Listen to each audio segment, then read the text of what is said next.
বাংলাদেশের সদ্য পদত্যাগ করা প্রধানমন্ত্রী শেখ হাসিনার সঙ্গে ভারতে যাওয়া সফর সঙ্গীরা দেশটি থেকে অজ্ঞাত স্থানে চলে গেছে বলে জানিয়েছে দেশটির গণমাধ্যম ইন্ডিয়া টুডে। সরকার বিরোধী বিক্ষোভে প্রধানমন্ত্রীর পদ থেকে পদত্যাগ করে ৫ আগস্ট ভারতে আশ্রয় নেন শেখ হাসিনা। সম্প্রতি বাংলাদেশের সরকারি চাকরিতে কোটা ব্যবস্থার সংস্কার নিয়ে একটি আন্দোলন রূপ নেয় সরকার বিরোধী বিক্ষোভে, যে বিক্ষোভে নিহত হয় কয়েকশো মানুষ। আন্দোলনের পরিপ্রেক্ষিতে পদত্যাগে বাধ্য হন পরপর ৪ বারের নির্বাচিত প্রধানমন্ত্রী। সর্বশেষ চলতি বছরের ৭ জানুয়ারির নির্বাচনে জিতে ৫ বছরের জন্য দায়িত্ব নিয়েছিলেন তিনি। বাংলাদেশের একটি সামরিক বিমানে করে ভারতের উত্তরপ্রদেশের হিন্দন বিমান ঘাঁটিতে পৌঁছান শেখ হাসিনা। সে সময় শেখ হাসিনার সঙ্গে তার ছোট বোন শেখ রেহানা এবং আরও কয়েকজন আস্থাভাজন সহযোগী ছিলেন। বাংলাদেশের পরিস্থিতি খারাপ হওয়ায় পদত্যাগ করে তারা ভারতে যান। শেখ হাসিনার সঙ্গে যে দলটি তখন ভারতে গিয়েছিল তারা তখন খুবই উদ্বিগ্ন ছিল বলে গণমাধ্যম জানিয়েছে। নতুন কোনো দেশে রাজনৈতিক আশ্রয় না পাওয়ার আগ পর্যন্ত ভারতে থাকার অনুমতি দেওয়া হয়েছে শেখ হাসিনাকে।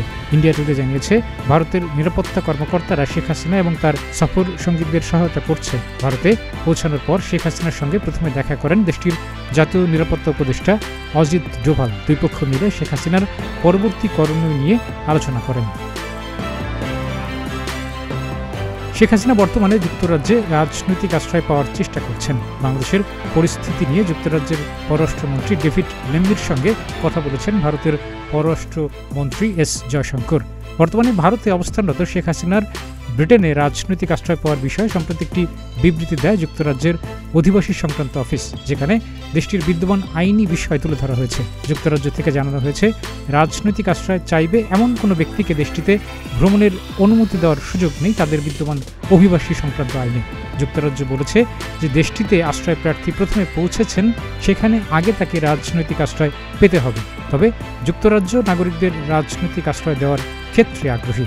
সংবাদ সংস্থা পিটিআইকে দেওয়া এক সাক্ষাৎকারে শেখ হাসিনার ছেলে সজীব ওয়াজেদ জয় বলেছেন, বাংলাদেশের রাজনৈতিক পরিস্থিতির পরিবর্তন হলে শেখ হাসিনা আবারও দেশে ফিরবেন। জয় বলেছেন, আওয়ামী লীগের দলীয় নেতাকর্মীদের উপর হামলা হচ্ছে, নেতাকর্মীদের রক্ষায় যা যা প্রয়োজনীয় তার সবকিছু করা হবে।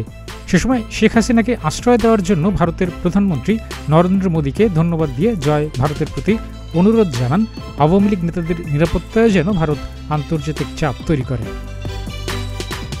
ডেস্ক রিপোর্ট, প্রতিদিনের বাংলাদেশ।